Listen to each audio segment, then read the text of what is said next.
बात बरिसन ए दिनो जामिनी जागिरे विफल से बिनु कृपण दुरजन विफल से बिनु कृपण दुरजन चपल सुख लाभ লাগিরে অভয় চরণার বিন্দরে ভজহুরে মন শ্রীনন্দ নন্দন অভয় চরণার বিন্দরে হরি বল নিতাই গৌর প্রেমানন্দ হরি বল প্রেম সে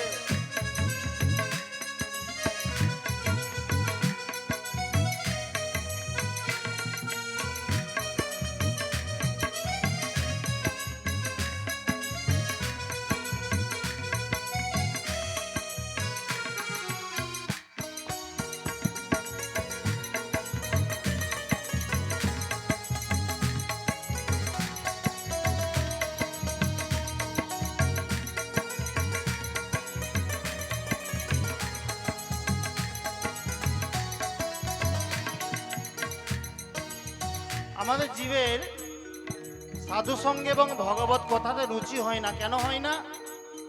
তার তিনটে বাধা আছে বাবা, তিনটে অহংকার আছে। একটা যে ধনের অহংকার, আমি এত বড় ধনী, আমি ভাগবত কথা শ্রবণ করব।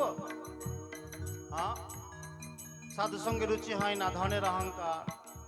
জনের অহংকার, আমার কি অভাব আছে, লোকবল আছে, আমি কেন সাধু সঙ্গে যাব, আমি কেন ভগবত কথা শ্রবণ করব। আর সবচেয়ে বড় অহংকার হচ্ছে যৌবনের অহংকার। হ্যাঁ, আমার যৌবন আছে, এখন কেন? যখন যৌবনটা চলে যাবে, যখন চামড়াগুলো শুকিয়ে যাবে, যখন দাঁত পড়ে যাবে, হ্যাঁ, তখন না হয় শোনা যাবে।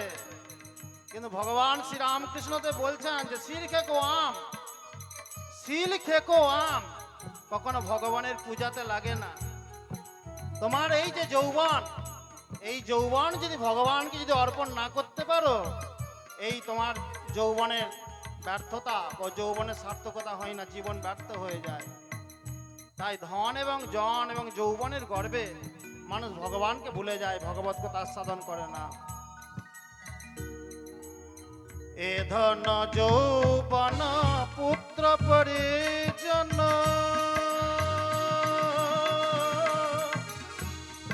পুত্র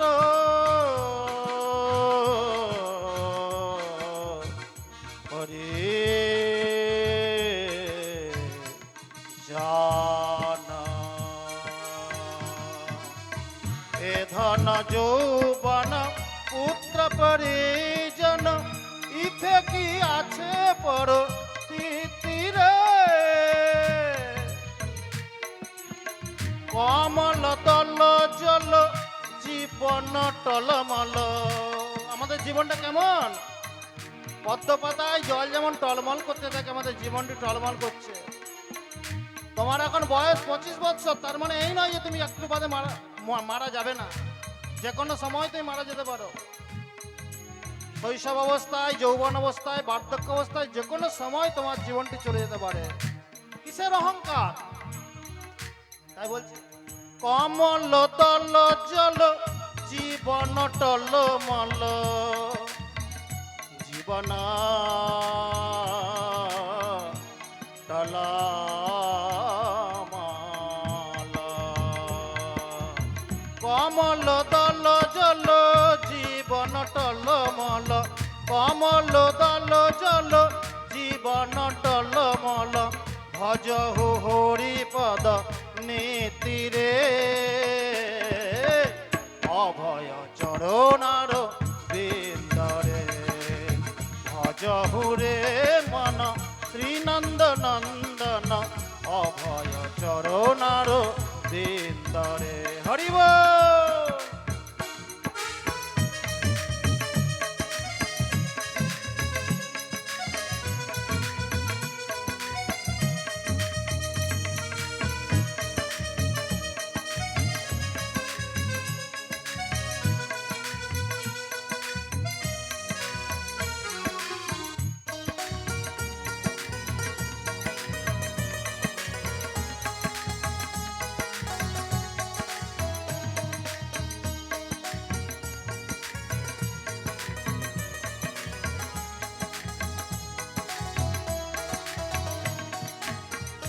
শ্রবণ কীর্তন শরণ বন্দন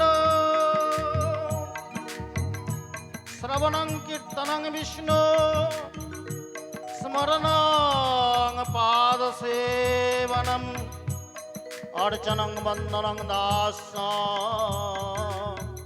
সক্ষমাত্মনিবেদন শ্রবণ কীর্তন শরণ বন্দন পাদ সেবন দাসরে শ্রবণ কীর্তন শরণ বন্দন পাদ সেবন দাসরে পূজন সখী জন আত্মনিবেদন পূজন সখী জন আত্মনিবেদন ভজ হরিপদ নীতিরে অভয় চরণার পিন্দরে ভজ হুরে মন শ্রীনন্দ নন্দন অভয় চরণার পিন্দরে হরিব।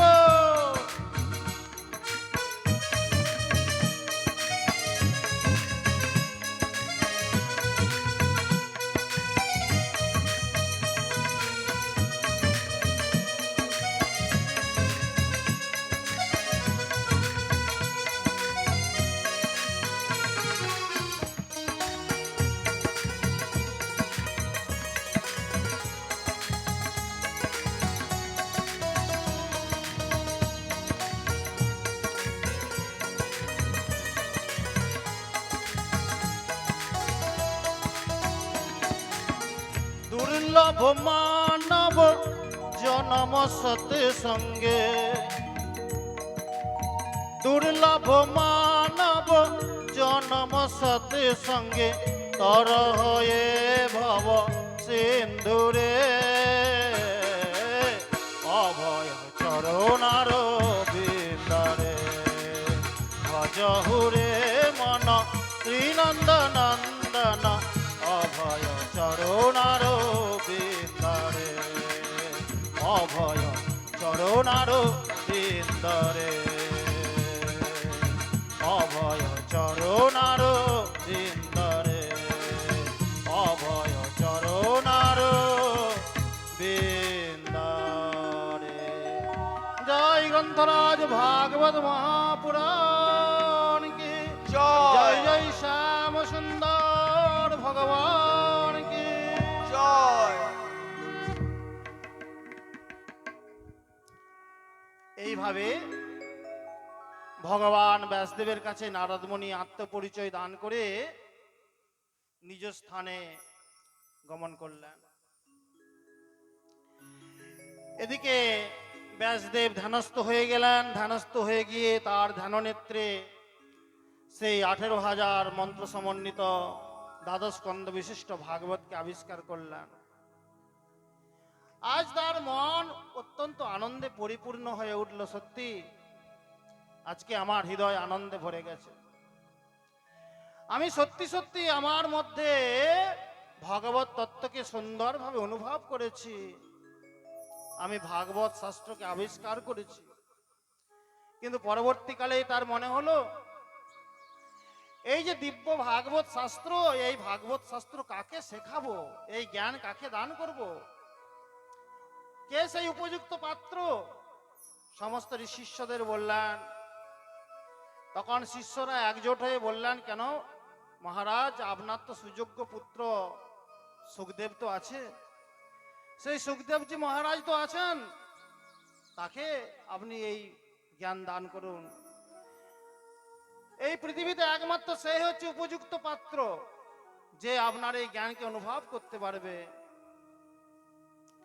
ভগবান ব্যাসদেব কি করলেন? তিনি ভাবছেন যে তাই তো, আমি কি করে সুখদেবকে এই দিব্য জ্ঞান দান করব? তার কারণ সুখদেব তো ব্রহ্ম সমাধিতে মগ্ন হয়ে আছেন না। সেই ভূমিষ্ঠ হওয়ার সঙ্গে সঙ্গে আমাকে ছেড়ে, এই লোকালয় ছেড়ে সে তো বনে গমন করেছে। এর শব্দ হচ্ছে।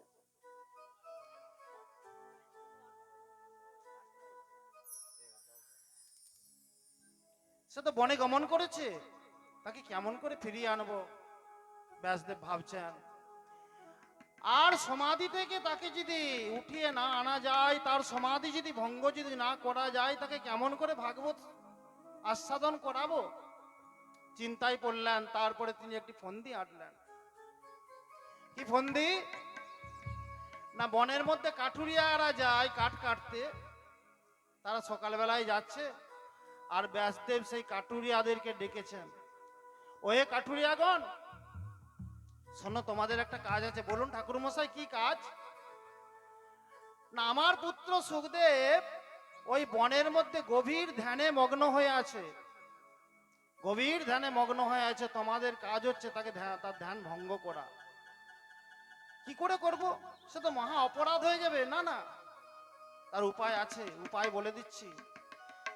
আমি একটি শ্রীমদ্ ভাগবত থেকে তোমাদেরকে শ্লোক শিখিয়ে দিচ্ছি। দশম স্কন্ধে ভগবান শ্রীকৃষ্ণের রূপ বর্ণনামূলক শ্লোক। সেই শ্লোক বা সেই মন্ত্র সুললিত কণ্ঠে সুন্দরভাবে সুখদেবের কর্ণকুহরে যেন প্রবেশ করে, সেইভাবে তোমরা উচ্চারণ করবে, গান করবে সুখদেবের কাছে গিয়ে। আর সেই মধুর গীত শ্রবণ করেই সুখদেবের নিশ্চয়ই সমাধি ভঙ্গ হবে। আর সেই সমাধি ভঙ্গ হলে পর তাকে ভুলিয়ে ভালিয়ে আমার কাছে নিয়ে আসবে। কাঠুরিয়াগণ চললেন। সুখদেব গোস্বামী মহারাজ নির্বিকল্প সমাধির গভীরে মগ্ন হয়ে আছেন। দেহ গেহ সম্পর্কে কোনো হুঁশ নাই। কোথায় আছি? বনের মধ্যে, গভীর ভাবে সমাধি।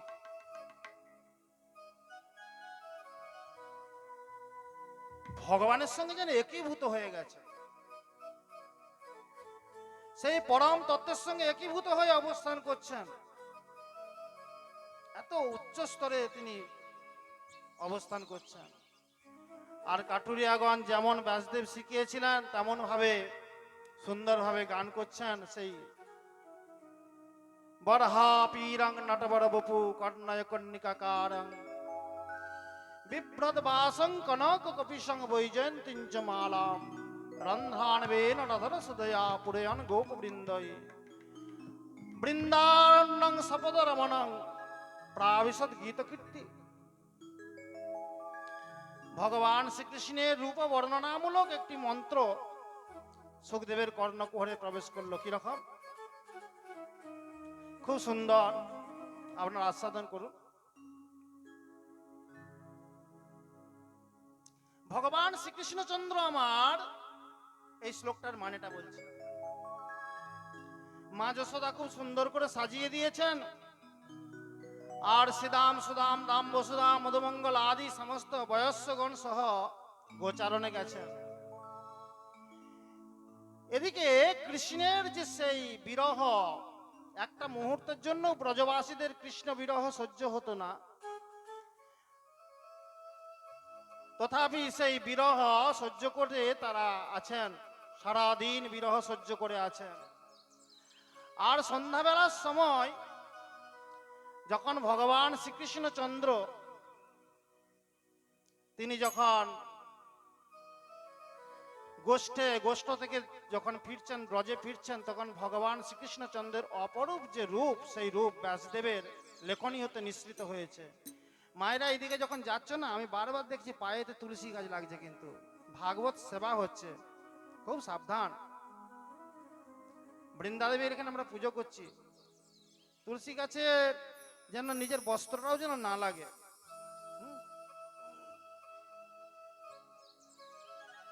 বরহা পীরং নটবর বপু কর্ণয় কর্ণিকাকারং। ভগবান শ্রীকৃষ্ণচন্দ্র সেই গোষ্ঠ থেকে যখন ফিরছেন না, তার রূপ কিরকম? বরহা পীরং নটবর বপু কর্ণয় কর্ণিকারং বিভ্রদ বাসং কনক কপীসং বৈজয়ন্তিঞ্চ মালাম রন্ধ্রাণবেন রধর সুধয়া পুরয়ান গোপ বৃন্দই বৃন্দারণ্যং সপদরমণং প্রাবিশদ গীত কীর্তি। বরাহা পীরং, ভগবান বরাহা পীরং মানে কি মাতার সুন্দর ময়ূরগুচ্ছ ধারণ করে আছেন। আর গোষ্ঠ থেকে বিচ্ছেন তো নটবর বপু, তাকে নটশ্রেষ্ঠের নেই সুন্দর লাগছে, এত সুন্দর ভগবান শ্রীকৃষ্ণের। ভগবান সম্পর্কে বলা হয় যেন কোটি কোটি কামদেবের রূপ মাধুরী একত্রিত হলেও ভগবানের সে অনিন্দ সুন্দর রূপের সঙ্গে কোনো মতেই তুলনা হবে না। তাই নটশ্রেষ্ঠের নেই তিনি সুন্দর। কর্ণয় কর্ণিকা কারং, আর তার কর্ণে যে কর্ণিকা শোভা পাচ্ছে, কর্ণিকা ফুলের কুণ্ডল, সোনার কুণ্ডল নয়। ব্রজের ব্যাপার তো, মাধুর্যের ব্যাপার, মাধুর্যের রাজ্যে ঐশ্বর্যের কোনো লেশ মাত্র নাই। সোনার কুণ্ডল নয়, কর্ণিকা ফুলের কুণ্ডল শোভা পাচ্ছে। বিভ্রদ বাসং কনক কপিসং, আর ভগবানের পরনে বিদ্যুতের ন্যায় উজ্জ্বল পীত বস্ত্র শোভা পাচ্ছে। কনক কপিসং, যেন সোনার মতন সেই পীত বর্ণ। বৈজয়ন্তীঞ্চ মালাম, আর গলদেশে ভগবান বৈজয়ন্তী ফুলের মালা ধারণ করে আছেন। রন্ধ্রান বেন রদর সুধয়া পুরয়ন গোপবৃন্দৈ, আর তিনি তার বংশী ছিদ্র দিয়ে নিজের অধর সুধা ভরে দিচ্ছেন। এরকম ভাব দেখো, যারা ভাগবতের রসিক তাদের ভালো লাগবে। ব্যাসদেব বললেন না যে বংশী ধ্বনি করছেন, বংশীর যে ছিদ্রগুলি আছে না, 6টি ছিদ্র আছে, এই 6টি ছিদ্র হচ্ছে 6টি ঋতুর চিহ্ন। 6 ঋতু না, কেউ জানেন কি যে 6টি ছিদ্র কেন? 6 ঋতুর চিহ্ন। যাই হোক, সেই বংশী ছিদ্র দিয়ে তিনি নিজের অধর সুধা ভরে দিচ্ছেন, অধর সুধা। রন্ধ্রান বেন অধর সুধা পুরয়ন, আর কি না সমস্ত গোপ বালকেরা সবাই হই হই করে আসছে, ভগবান শ্রীকৃষ্ণের প্রশংসা করতে করতে আসছেন, ভগবান শ্রীকৃষ্ণের নাম গুণগান করতে করতে আসছেন।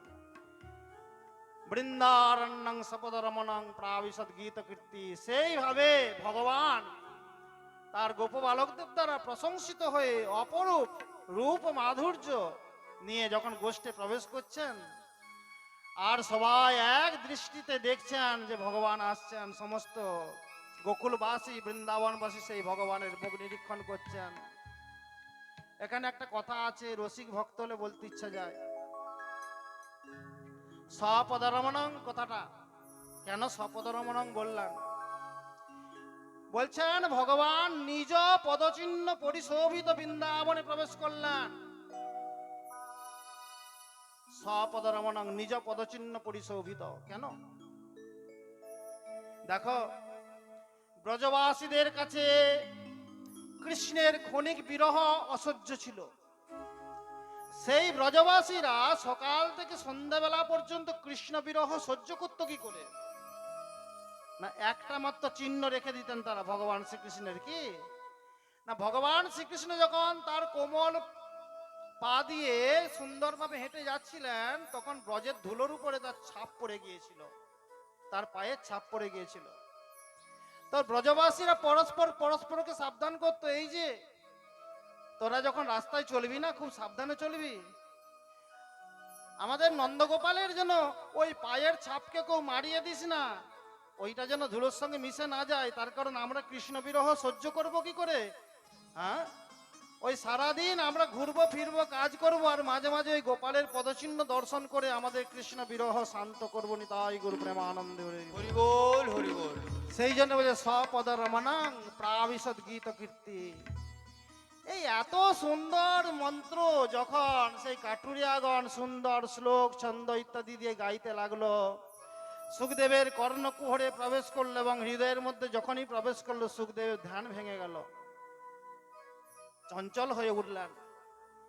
এত রূপ মাধুর্য, না না আমি যোগী, আমাকে মায়াতে ভুললে চলবে না। হ্যাঁ, আমি নির্বিকল্প সমাধির গভীরে ছিলাম, যা যোগীদেরও দুষ্প্রাপ্য। ব্রহ্মা বিষ্ণু মহেশ্বর যার বাঞ্ছা করেন, যে সমাধির সুখের জন্য কোটি কোটি কোটি বৎসর ধরে ঋষিরা তপস্যা করেন, যে সমাধি সুখ লাভ করার জন্য, ধ্যানের গভীরে যে জায়গায় পৌঁছানোর জন্য, আমি সেইখান থেকে আবার না না না না না, এই দুর্বলতা ঠিক নয়। তিনি আবার নিজেকে সংবরণ করে আবার ধ্যানস্থ হয়ে গেলেন। কাঠুরিয়াগণ ফিরে এলেন। ব্যাসদেব বললেন, কি খবর কাঠুরিয়াগণ? বললেন, মহারাজ সবই ঠিক ছিল, আপনার পুত্রের সমাধি অর্থাৎ ধ্যান ভঙ্গ হয়েছিল, ঠিক আছে, কিন্তু তারপরে আবার সে কিন্তু এমন ভাবে ধ্যানের অতল গহ্বরে চলে গেল, ধ্যানের গভীরে চলে গেল, আর বোধহয় তাকে জাগানোর বোধহয় কোনো উপায় নাই, আমাদের দ্বারা সম্ভব নয়। ব্যাসদেব বলল, শোনো, ব্যাসদেব বলল, শোনো, তোমরা আর একবার চেষ্টা করো। সেইবারে তিনি আরেকটি শ্লোক শিখিয়ে দিলেন। সেই শ্লোকটি কি না, দশম স্কন্ধে বর্ণিত পুতনা মোক্ষণে, যে পুতনা স্তনে বিষ মাখিয়ে নিয়ে এসে ভগবান শ্রীকৃষ্ণকে এসেছিল হত্যা করার মানসে। পুতনা কিন্তু মাতৃ স্নেহ দান করার জন্য আসে নাই, এসেছিল ভগবানকে হত্যা করব, কিন্তু স্তনে বিষ লিপ্ত করে এসেছিল। তো ভগবান শ্রীকৃষ্ণের কি মহিমা, তিনি কত দয়ালু, সেই পুতনাকে তিনি মাতৃগতি দান করলেন। এই শ্লোকটি আছে, এই শ্লোকটি শিখিয়ে দিলেন। আর তার পরের দিনে সেই কাঠুরিয়াগণ সুখদেবের কাছে গিয়ে আবার গান করতে লাগলেন। অহবকিয়ং স্তন কালকূটং জিঘাংসয়া পায়দপ্পসাদ্ধি লেভে গতিং ধাক্রচিতাং ততো অন্নং গঙ্গপদয়ালুং শরণং ব্রজেমা। অহবকিয়ং স্তন কালকূটং, আরে বকাসুরের যে ভগিনী, সেই পুতনা এসেছিল ভগবান শ্রীকৃষ্ণকে হত্যা করার জন্য, স্তনে বিষ মাখিয়ে বিষলিপ্ত করে এসেছিল, এসেছিল হিংসা করার জন্য, কিন্তু ভগবান কত দয়ালু দেখো, সেই পুতনাকে নিজের মাতৃগতি দান করলেন। যে গতি যশোদা প্রাপ্ত হয়েছিল, যে গতি দেবকী প্রাপ্ত হয়েছিল, সে একই মাতৃগতি দুষ্টা পুতনাকে দান করলেন। এর থেকে দয়ালু আর কে আছে? ভগবান শ্রীকৃষ্ণের মতন। সেই করুণা সিন্ধুর করুণার কি কোনো তুলনা আছে? এইভাবে যখন সেই শ্লোকটি যখন সুখদেব গোস্বামীর কর্ণ করে প্রবিষ্ট হলো, আবার তিনি চঞ্চল হয়ে উঠলেন, কিন্তু এইবারে কথা বললেন, এর আগের বারে কোনো কথা বলেননি। এইবারে তিনি বাক্য বললেন। কাঠুরিয়াগণকে সবাইকে হাত জোর করে বলছেন, হাতে ধরে বলছেন, এই যে কাঠুরিয়াগণ, এই মন্ত্র কোথায় পেলে? এত সুন্দর মহিমা, আমি নির্বিকল্প সমাধির গভীরে ছিলাম, ধ্যানের গভীরে ছিলাম, আমার ধ্যান ভাঙিয়ে দিল, কোথায় পেলে? কাঠুরিয়াগণ বললে, তুমি কি যেতে চাও তার কাছে? চলো না আমাদের সঙ্গে চলো। সেই সুখদেবকে ভুলিয়ে ভুলিয়ে ভুলিয়ে ভুলিয়ে নিয়ে এলেন কোথায় না, একবারে সেই ব্যাসদেবের কাছে। দেখলেন আমার পিতা ব্যাসদেব, ব্যাসদেবকে সাষ্টাঙ্গে প্রণাম করলেন। পিতা বললেন, পুত্র, তোমাকে তোমার ধ্যান ভঙ্গ করার জন্য, তোমাকে সমাধি থেকে উঠিয়ে আনার জন্য আমাকে এই পরিকল্পনা করতে হয়েছিল। সুখদেব বললেন, পিতা আমাকে শেখান না, আমাকে শেখান না, এই দিব্য মধুর গ্রন্থ আমাকে একটু শেখান। তখন ব্যাসদেব সেই সুখদেবকে শ্রীমদ্ ভাগবতীয় তত্ত্বজ্ঞান দান করলেন। জয় সুখদেব মহারাজ কি, ব্যাসদেব কি, জয় গৌর প্রেমানন্দ হরি হরি বল হরি।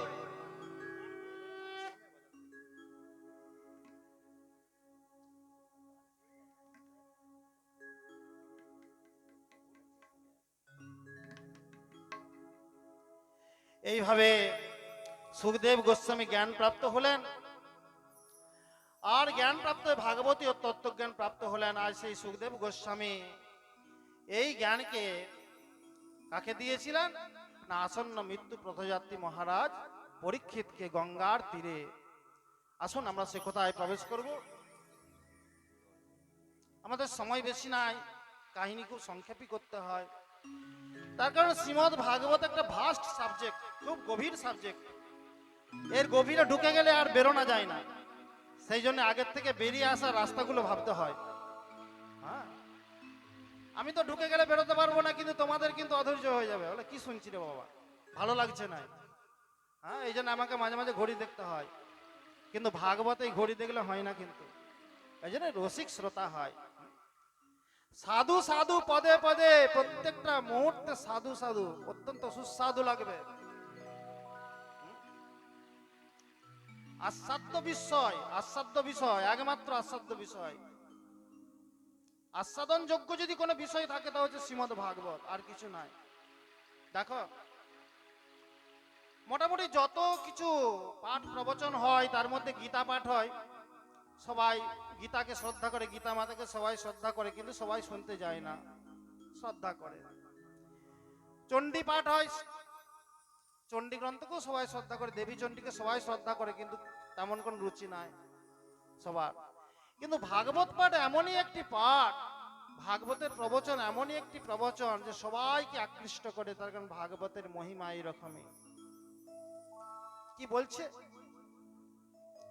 আত্মা রামশ্চ মুনয় নির্গন্ত অপুরুক্রমে কুর্বন্তু অহৈতু কিং ভক্তিম ইত্থম্ভূতা গুণ হরিম। ভগবানের দুটো রূপ, একটা হচ্ছে নির্গুণ নিরাকার, একটা সগুণ সাকার।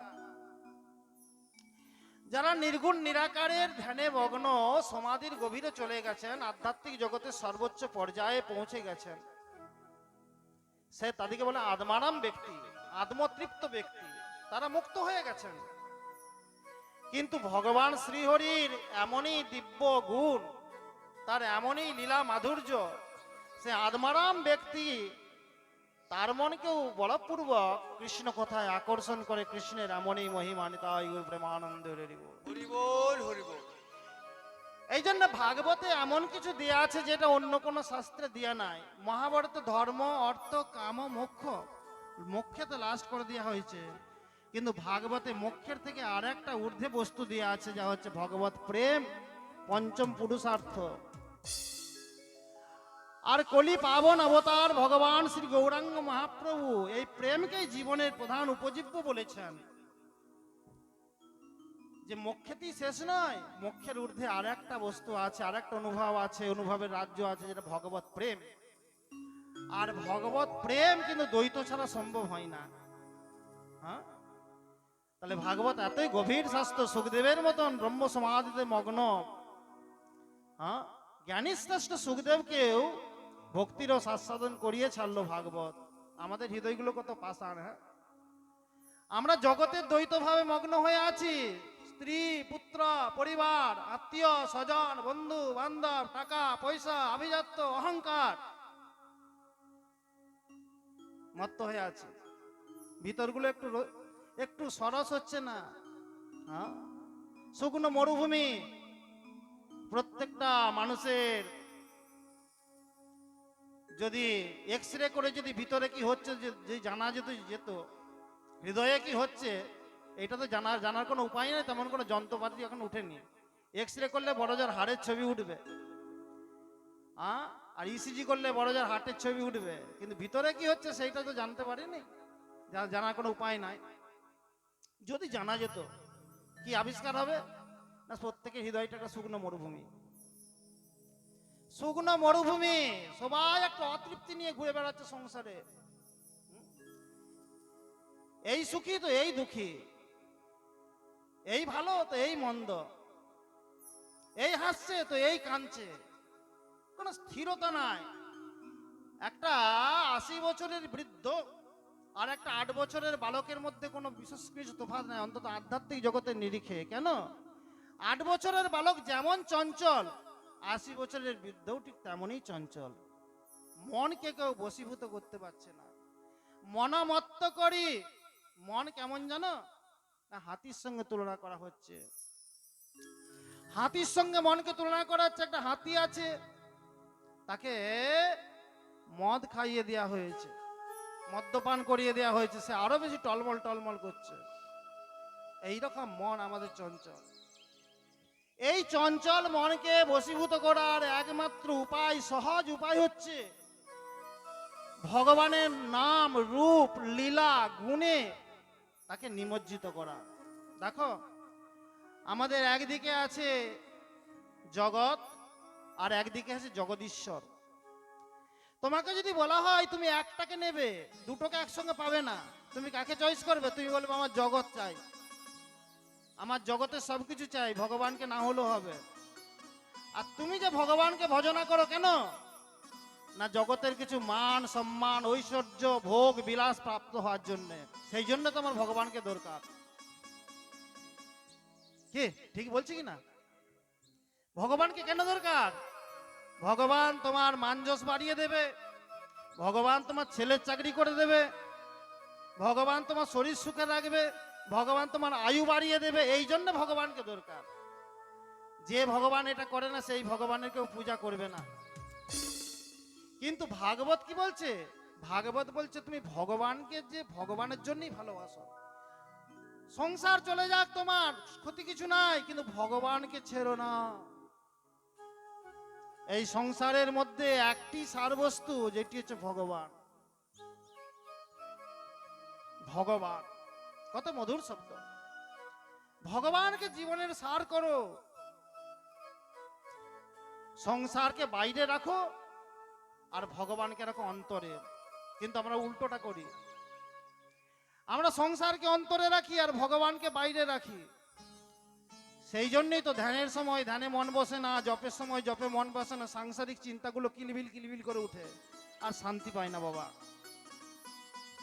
বাবা পৃথিবীতে কে শান্তি পায় জানো?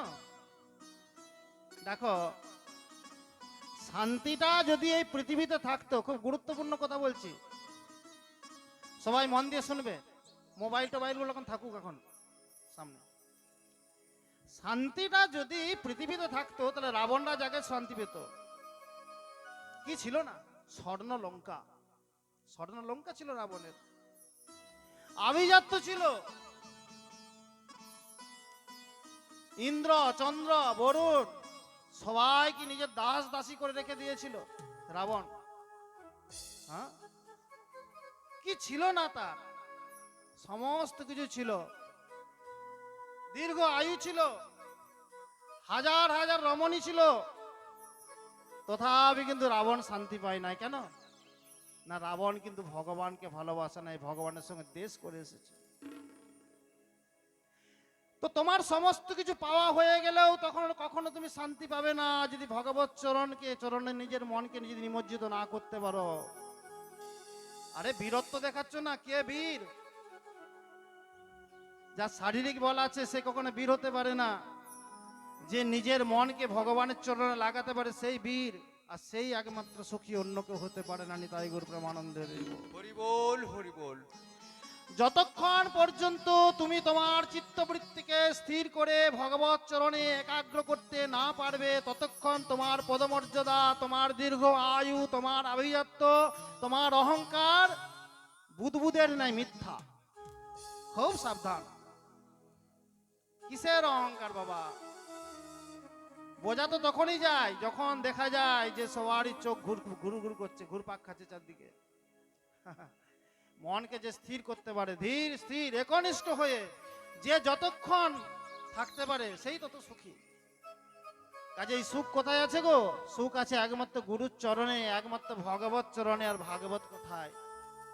তাই ভাগবত কথাকে জীবনের সার করতে হবে। এই শ্রীমদ্ ভাগবত কথা সুখদেব গোস্বামী কাকে বললেন? না মহারাজ পরীক্ষিতকে বললেন। এই পরীক্ষিতের জন্ম বৃত্তান্ত কি? না অর্জুনের পুত্র অভিমন্যু। সেই অভিমন্যুর পুত্রের নাম পরীক্ষিত, উত্তরার গর্ভজাত। ভগবান শ্রীকৃষ্ণ মহারাজ পরীক্ষিতকে উত্তরার গর্ভের মধ্যে দর্শন দিয়েছিলেন কখন? পাণ্ডব বংশের শেষ বীজ তাকে বিনষ্ট করার জন্য অশ্বত্থামার পুত্র, দ্রোণপুত্র অশ্বত্থামা, ভুল বললাম, দ্রোণপুত্র অশ্বত্থামার দ্রোণের পুত্র অশ্বত্থামা ব্রহ্মাস্ত্র নিক্ষেপ করেছিল।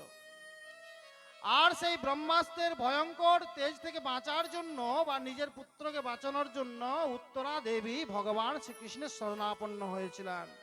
প্রভু পাহি পাহি মহাযোগিন দেব দেব জগৎপতে নান্নাং তদ ভয়ং পশ্যে যত্র মৃত্যু পরস্পর। পাহি পাহি মহাযোগিন, হে মহাযোগী, হে দেবদেব, হে জগৎপতে, আমাকে রক্ষা করো, আমাকে রক্ষা করো। আমার গর্ভের মধ্যে যে পুত্রটি আছে ওটিকে রক্ষা করো, তার কারণ ওই যে 5টি শলাকা, জ্বলন্ত শলাকা আমার দিকে ধেয়ে আসছে, আমার পুত্রটিকে কোনোভাবে বাঁচিয়ে নেন। ভগবান শ্রীকৃষ্ণ তখন কি করেছিলেন? এক রূপে তিনি সেই উত্তরার সামনে অবস্থান করছিলেন, আর সূক্ষ্ম রূপ ধারণ করে উত্তরার গর্ভে প্রবিষ্ট হয়েছিলেন এবং মহারাজ পরীক্ষিতকে সেই বালক ভ্রূণ অবস্থায় গর্ভস্থ শিশুকে অশ্বত্থামার ব্রহ্মাস্ত্র থেকে বাঁচিয়েছিলেন। সেই থেকে মহারাজ পরীক্ষিত যখন ভূমিষ্ঠ হলেন তখন তিনি খুঁজতেন যে কোথায় সেই আমার প্রভু, যে প্রভু আমাকে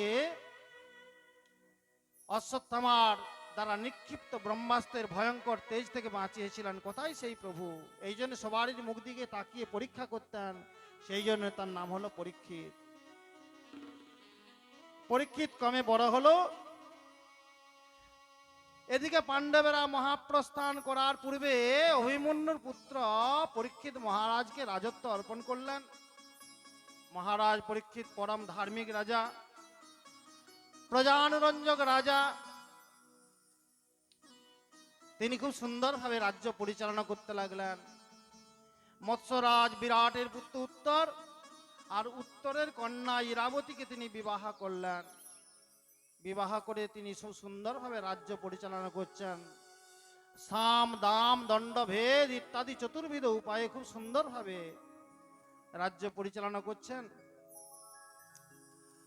হঠাৎ করে তিনি শুনতে পেলেন যে তার রাজ্যে কলির আগমন ঘটেছে, তার রাজ্যে কলির আগমন ঘটেছে।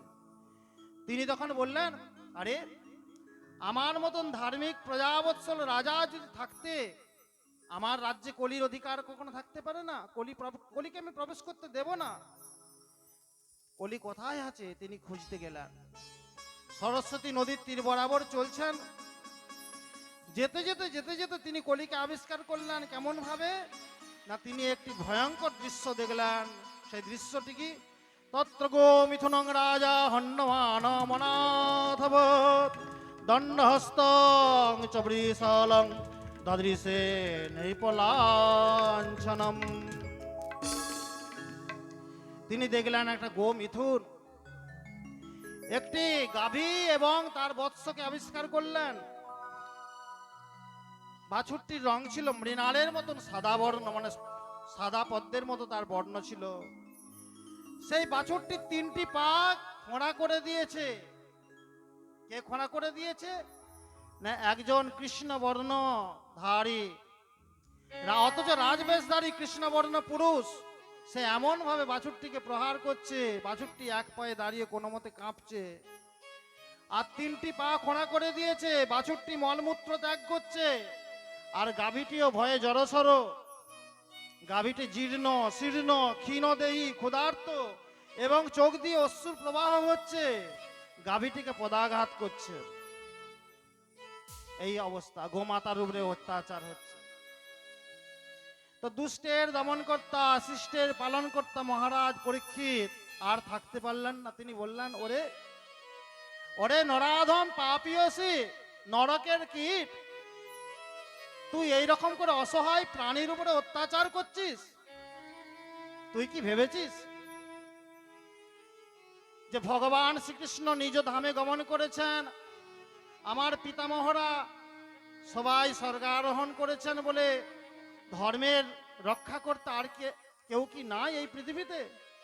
ওরে, যতক্ষণ আমার শরীরে প্রাণ আছে ততক্ষণ পর্যন্ত আমি কিন্তু অধর্মকে বিনাশ করার জন্য নিষ্ঠুর থেকে নিষ্ঠুরতর হতে পারি। এই বলে মহারাজ পরীক্ষিত কি করলেন? কাল বিলম্ব না করে তার তরবারিকে কোষ থেকে মুক্ত করে সেই কৃষ্ণবর্ণ রাজবেশধারী কলির চুলের মুষ্টি ধরে তাকে শিরচ্ছেদ করতে যাবে।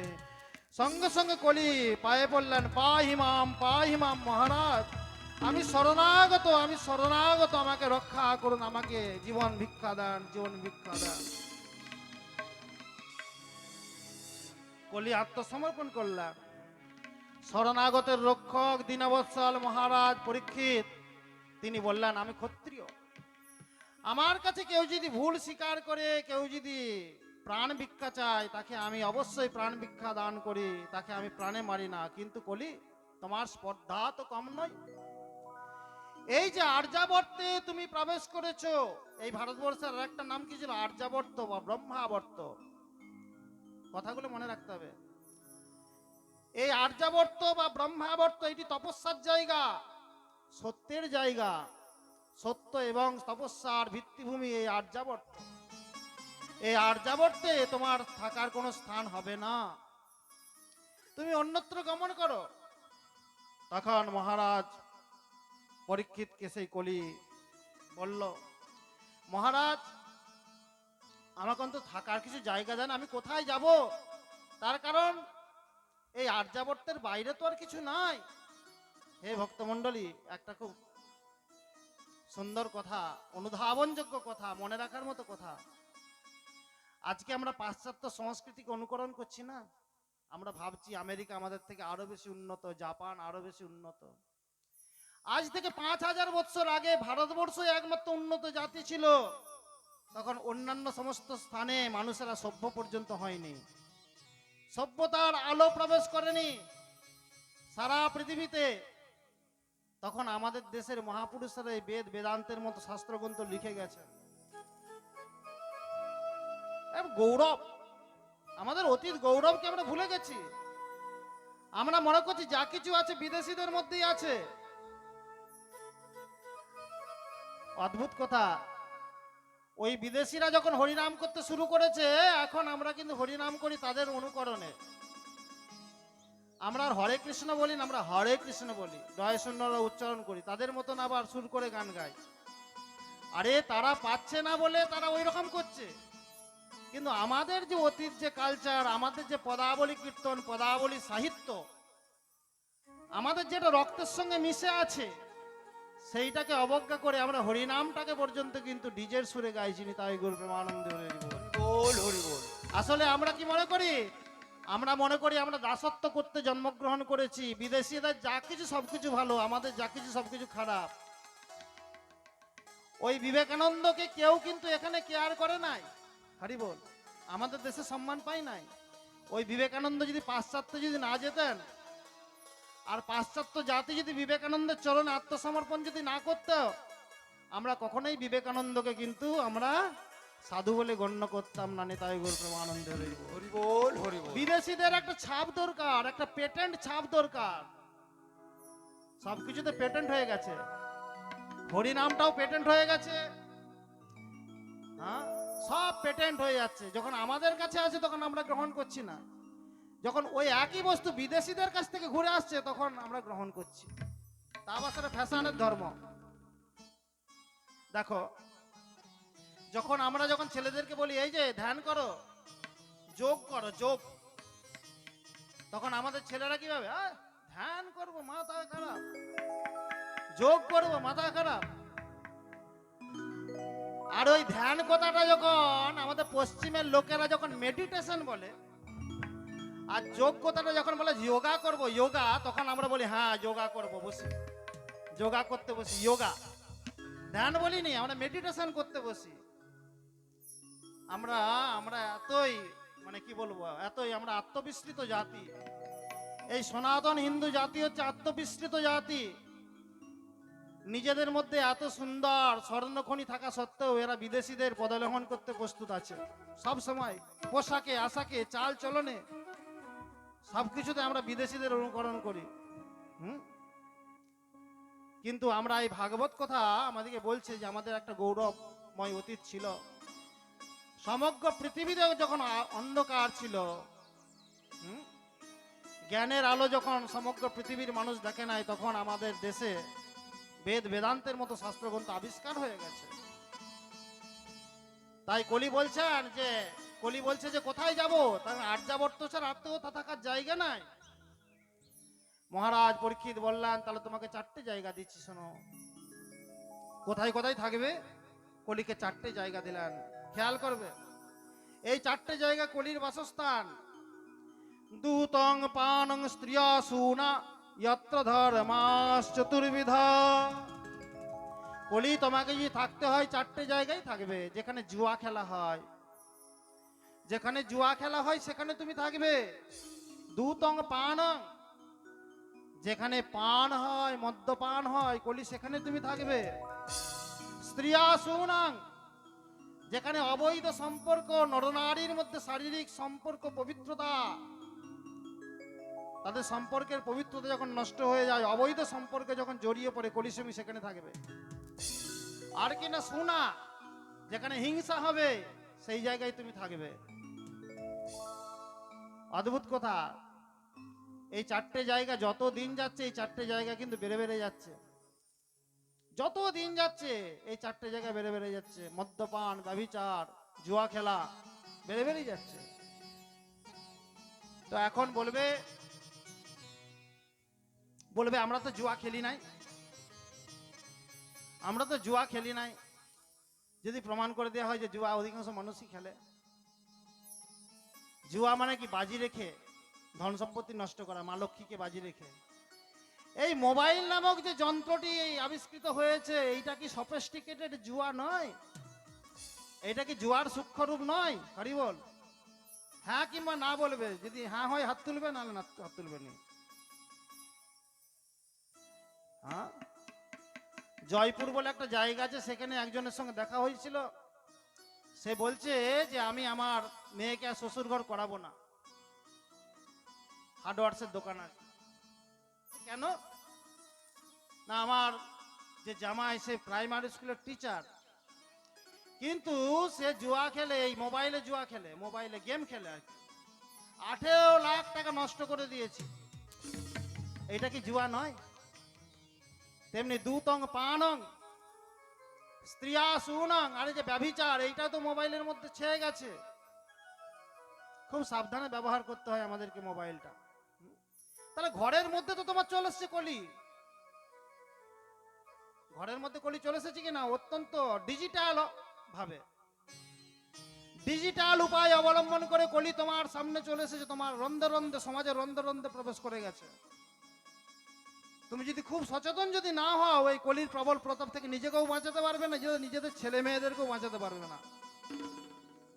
একটা বাচ্চা ছেলেকে 3টে জিনিস যদি দেওয়া হয়, একটা মোবাইল যদি দেওয়া হয়, আর ঘরের একটা কোণ যদি দেওয়া হয়, আর যে নির্জনতা যদি দেওয়া হয়, তাহলে মোটামুটি তার অধঃপতনের রাস্তাটা পরিষ্কার হয়ে গেছে, জানবেন। তাই গোর প্রেমানন্দ হরিবোল হরিবোল। এই জন্য ভাগবত কথা দরকার, প্রয়োজন। তো কলি চারটে জায়গা কলিকে দেয়া হলো। কলি বলল মহারাজ, আপনার রাজ্যে সবাই ধার্মিক, কেউই কিন্তু জুয়া খেলবে না, কেউই মদ্যপান করবে না, কেউই ব্যভিচার করবে না, কেউ প্রাণী হিংসা করবে না। তাহলে আমাকে আর একটা অতিরিক্ত জায়গা দেন তো। তখন মহারাজ পরীক্ষিতের মুখ থেকে বেরিয়ে গেল, তাহলে শোনো, অন্যায়ভাবে অধিকৃত সুবর্ণ যেখানে আছে সেখানে তুমি অবস্থান করবে। আর কলি তখন সেই কথা শুনে মনে মনে হাসতে হাসতে চলে গেল। ভাবলো, মহারাজ তুমি আমাকে অপমান করেছো, আমি কিন্তু এর উপযুক্ত সুযোগে রইলাম। যখনই আমি সুযোগ পাবো তোমাকে কিন্তু আমি আক্রমণ করব। আমাকে যেমন তুমি অপমান করেছো, আমি এর প্রতিশোধ নেবই নেব। সেই মহারাজ পরীক্ষিত একদিন মৃগয়া করতে যাবেন, সেই মানসে তিনি ভাবলেন প্রতিদিনই তো একই মুকুট পরিধান করি, আজকে না হয় একটা অন্য মুকুট পরিধান করব। আমাদের পূর্বপুরুষের গচ্ছিত অনেক অনেক মুকুট আছে রাজপ্রাসাদে, রাজকোষেতে অনেক অনেক মুকুট আছে। সেই মুকুটগুলির মধ্যে একটা ভালো, যেটা আমার পছন্দ হবে, সেই মুকুটটি পরে যাব। মহারাজ পরীক্ষিত গেলেন, দেখলেন তার পিতামহ ভীমসেনের মুকুট, সেইটিকে পরে নিলেন আর মৃগয়া করতে চলে গেলেন। কিন্তু এই মুকুটের একটা ইতিহাস আছে। এই মুকুটটি ছিল মগধরাজ জরাসন্ধের মুকুট।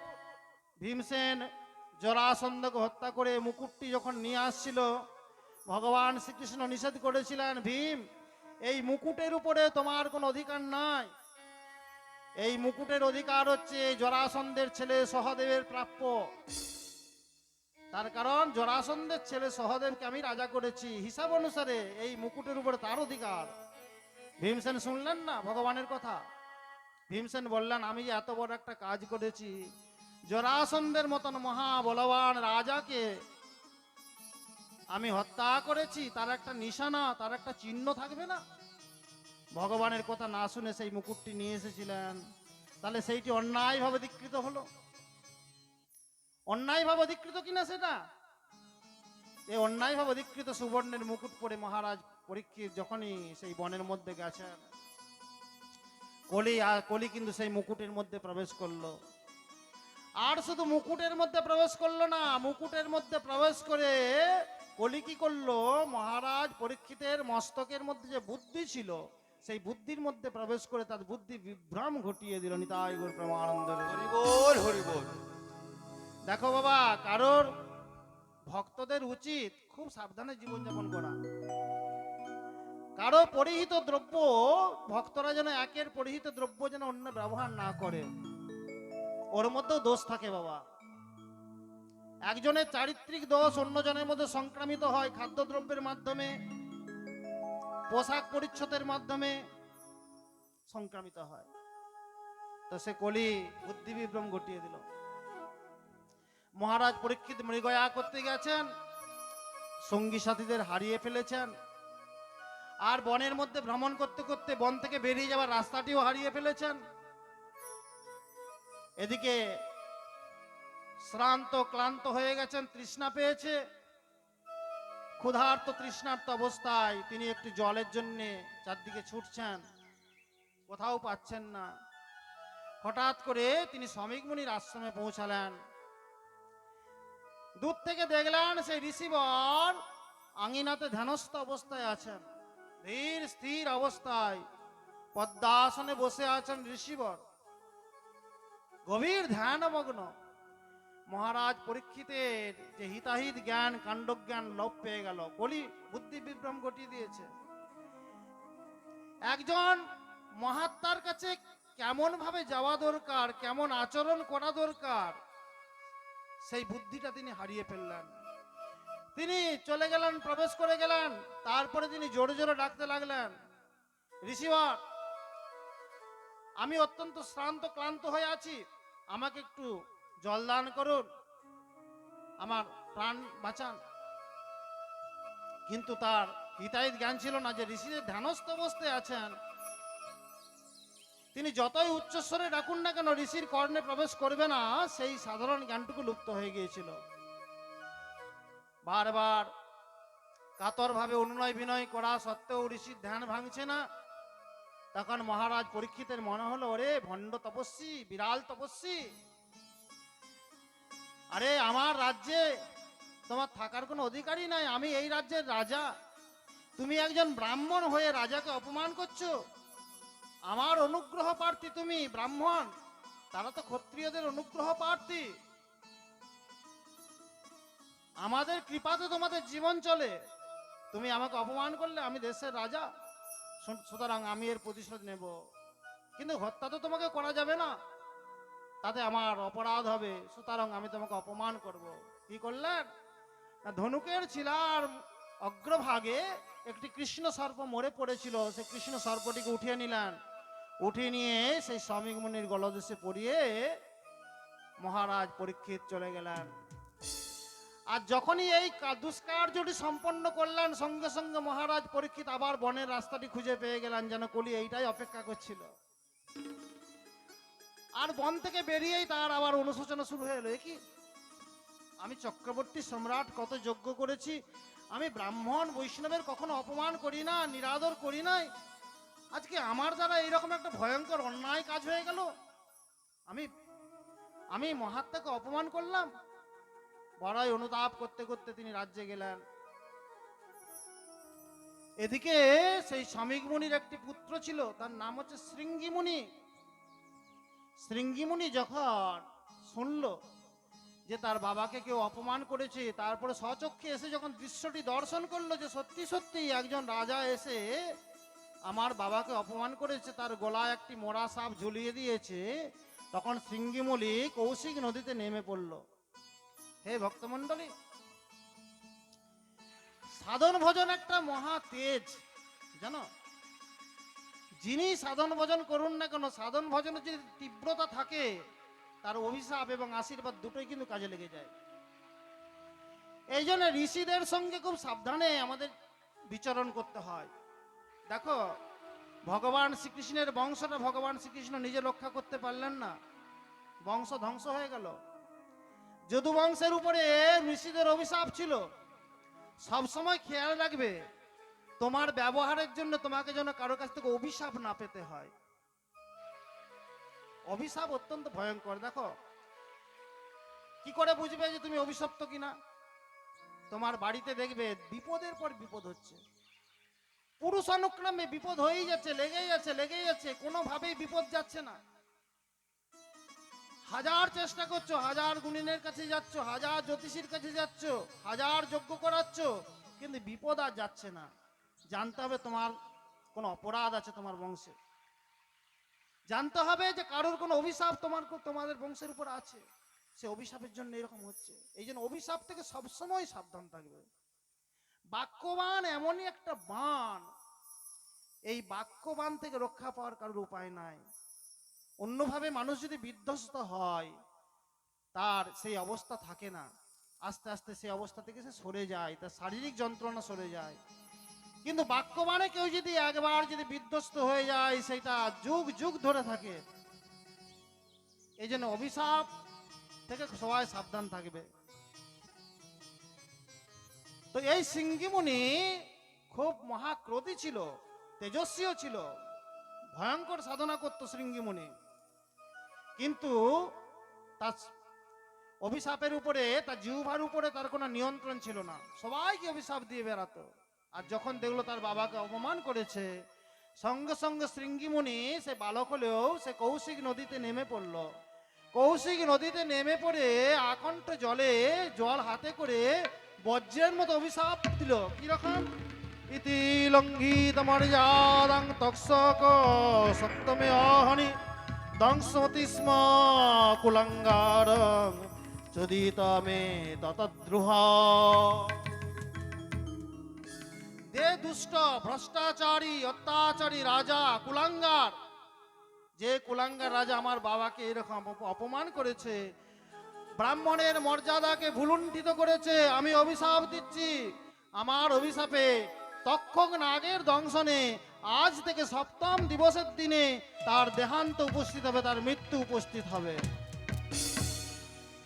এইভাবে অভিশপ্ত হয়ে গেলেন মহারাজ পরীক্ষিত। স্বামীমণির ধ্যান ভেঙেছে। ধ্যান ভাঙার পরেই দেখছেন, তাই তো গোলায় মরা সাপকে ঝুলিয়ে দিয়ে গেছে, আর পাশে দেখছেন তার পুত্র কাঁদছে। পুত্র কাঁদছো কেন বৎস? না পিতা, আপনার অপমান আমি সহ্য করতে পারি নাই। আরে কে এরকম করলো? না একজন রাজা করে গেছে। তুমি তাকে অভিশাপ দাওনি তো? না অভিশাপ দিয়ে ফেলেছি। কাকে অভিশাপ দিয়েছো? দেখি। তিনি ধ্যানস্থ হলেন, আর ধ্যানস্থ অবস্থায় আবিষ্কার করলেন অভিশাপ আর কেউ প্রাপ্ত হয়নি। এই অখণ্ড ভারতবর্ষের ভবিষ্যৎ যার উপরে, সেই একচ্ছত্র সম্রাট রাজাধিরাজ মহারাজ পরীক্ষিত আজ সিঙ্গি মুনির দ্বারা অভিশপ্ত হয়েছেন। যখনই স্বামী মুনি এইটি বুঝতে পারলেন, সিঙ্গিকে বললেন, সিঙ্গি তোমার অভিশাপ ফিরিয়ে নাও, তোমার অভিশাপ ফিরিয়ে নাও। তার কারণ তুমি ভয়ঙ্কর পাপ করেছো, ভয়ঙ্কর অন্যায় করেছো। তুমি জানো না কাকে অভিশাপ দিতে নাই, সেটা তুমি জানো না। আরে রাজা হচ্ছে ভগবানের তুল্য, দেশের ভবিষ্যৎ তার কাছে, রাজাকে কখন অভিশাপ দিতে নাই। তুমি ভয়ঙ্কর পাপ করেছো, অভিশাপ ফিরিয়ে নাও সিঙ্গি, অভিশাপ ফিরিয়ে নাও। শৃঙ্গি মুনি বললেন, বাবা আমি অভিশাপ দিতে জানি, অভিশাপ ফেরাতে জানি নাই। তাহলে তুমি দিলে কেন? যৎপরনাস্তি সিঙ্গি মুনিকে তিরস্কার করলেন স্বামী মুনি। বললেন অপরাধটা আমারই হয়েছিল। দেখো সাধু ব্যক্তির কিরকম লক্ষণ। শৃঙ্গি মুনি বলছেন, স্বামী মুনি বলছেন অপরাধটা আমারই হয়েছিল। মহারাজ পরীক্ষিত আমার বাড়িতে অতিথি হয়ে এসেছিলেন, আমি তাকে সদা সাদর সৎকার করতে পারি নাই, তার কোনো দোষ নাই, দোষটা আমার। কিন্তু তুমি দেখো কিরকম ভয়ঙ্কর কাজ করেছো বৎস, তুমি তাকে অভিশাপ দিয়েছো, তোমাকে এই পাপের দণ্ড ভোগ করতেই হবে। তো বলছে মহাত্মাদের স্বভাব এমনই, কেউ যদি তাকে দুঃখ দেয় তাতে তিনি ব্যথিত হন না। কিন্তু সেই দুঃখের বদলে তিনি অন্য কাউকে সমপরিমাণ দুঃখ দিতে কোনোদিন চান না। নিতাই গৌর প্রেমানন্দে হরি হরি বল। হরি বল হরি বল। হ্যাঁ? আরে বিষ যার কাছে আছে সেই বিষ বার করতে পারে, সেই বিষ উদ্গীরণ করতে পারে। আর যার অন্তরে অমৃত আছে সে অমৃত ছাড়া বিষ কখনো উদ্গীরণ তার থেকে হবে না। বুঝতে পেরেছ? সাধুর অন্তরে অমৃত আছে, সাধুর অন্তরে শান্তি আছে, আনন্দ আছে, ভগবত ভাবনা আছে। সাধুর অন্তর থেকে কখনো বিষ উদ্গীরণ হয় না। কিন্তু যারা তপস্যা করে না, যারা ভগবত পদে থাকে না, যারা বিষয়ী মানুষ, যারা বিষয় চিন্তা নিয়ে দিবারাত্র কালাতিপাত করে, তাদের ভিতরে বিষ থাকে, অজ্ঞানতা রূপ বিষ। আর সেই জন্য তারা অন্যের অহিত চিন্তা করে বেড়ায়নি। তাই গৌর প্রেমানন্দে হরি বল হরি বল। এগুলো আমাদের শিক্ষা জীবনে। তো এইভাবে তখন সমীক মুনি ভাবলেন যে মানব জীবনের লক্ষ্য যদি ভগবত প্রাপ্তি হয়, তাহলে মহারাজ পরীক্ষিতকে শুনিয়ে দেওয়া দরকার যে তিনি অভিশপ্ত। তার কারণ মৃত্যু যদি আগের থেকে জানতে পারেন, তাহলে তিনি কমসে কম ভগবত চিন্তায় কালাতিপাত করে সার্থকভাবে মৃত্যুকে বরণ করতে পারবেন। সেই জন্য তিনি তার একজন শিষ্য গৌরমুখকে সেখানে পাঠালেন। বললেন, গৌরমুখ যাও, গৌরমুখ তুমি একবার যাও, মহারাজ পরীক্ষিতকে শুনিয়ে দিয়েছো যে আর তার মাত্র 7 দিন আয়ু অবশিষ্ট আছে। মহারাজ পরীক্ষিত যখন গৌরমুখের কাছে শুনলেন যে তার আর মাত্র 7 দিন আয়ু অবশিষ্ট আছে, তখন মহারাজ পরীক্ষিত বললেন, যোগ্য প্রায়শ্চিত্ত হয়েছে, আমি এটাই চাইছিলাম। আমি ভাবছিলাম যে প্রায়শ্চিত্ত কি করে করব, আমি যেমন কর্ম করেছি তেমন ফল। কিন্তু ভগবান কত করুণাময়, আর এই সমীক মুনি কত তার কি দয়া, আমি তাকে করলাম অপমান, তার জায়গায় তিনি কত স্নেহ বিগলিত হয়ে আমাকে আমার মৃত্যুর সংবাদকে পূর্ব হতেই জানিয়ে দিলেন, যাতে করে আমি আমার জীবনের চরম কল্যাণ করতে পারি, ভগবত চিন্তায় কালাতিপাত করতে পারি জীবনের শেষ দিনগুলো। মহারাজ পরীক্ষিত সমস্ত রাজ্য পাঠ সবকিছু দায়িত্ব তার পুত্র জনমেজয়ের হাতে সমর্পণ করলেন। আর তারপরে তিনি অন্ন জল পরিত্যাগ করে তিনি প্রায় বেশন করবার মানসে তিনি চলে গেলেন সেই গঙ্গার তীরে, গঙ্গার পাবন তটে। গঙ্গা গঙ্গতি যো প্রিয়াদ যোজনাং শতৈরপি মুচ্যতে সর্ব পাপেভ্যো বিষ্ণু লোকং সগচ্ছতি। দেখো বাবা, গঙ্গা কিন্তু কোনো নদী নয়, গঙ্গা কোনো সাধারণ নদী নয়। গঙ্গাকে যদি নদী বুদ্ধি করো, গুরুতে যদি মনুষ্য বুদ্ধি করো, শালগ্রামে যদি শিলা বুদ্ধি করো, কখনো তোমার কল্যাণ হবে না। গঙ্গা দেবী হচ্ছেন সাক্ষাৎ ভগবানের করুণার বিগলিত রূপ। একবার নারদ মুনি ভগবান নারায়ণের কাছে বৈকুণ্ঠে তার বীণা যন্ত্রে এই মর্তবাসীর দুঃখের কথা বীণা যন্ত্রের সাহায্যে বর্ণনা করছিলেন, খুব করুণ রাগ রাগিনী নিয়ে, খুব করুণ সুরে মর্তবাসীর দুঃখের কথা বর্ণনা করছিলেন ভগবান নারায়ণের কাছে। আর সেই করুণ সুরে ভগবানের হৃদয় বিগলিত হলো, আর সেই ভগবানের বিগলিত হৃদয় থেকে করুণা বাড়ি তার পদতল বেয়ে প্রবাহিত হলো, তাই হচ্ছে গঙ্গা। জয় গঙ্গা দেবী কি জয়, গঙ্গা মাই কি জয়, যমুনা মাই কি জয়, সরস্বতী মাই কি জয়। সুতরা বলছে গঙ্গা দেবীর এমনই মহিমা, মা গঙ্গার এমনই মহিমা। গঙ্গা গঙ্গতি যো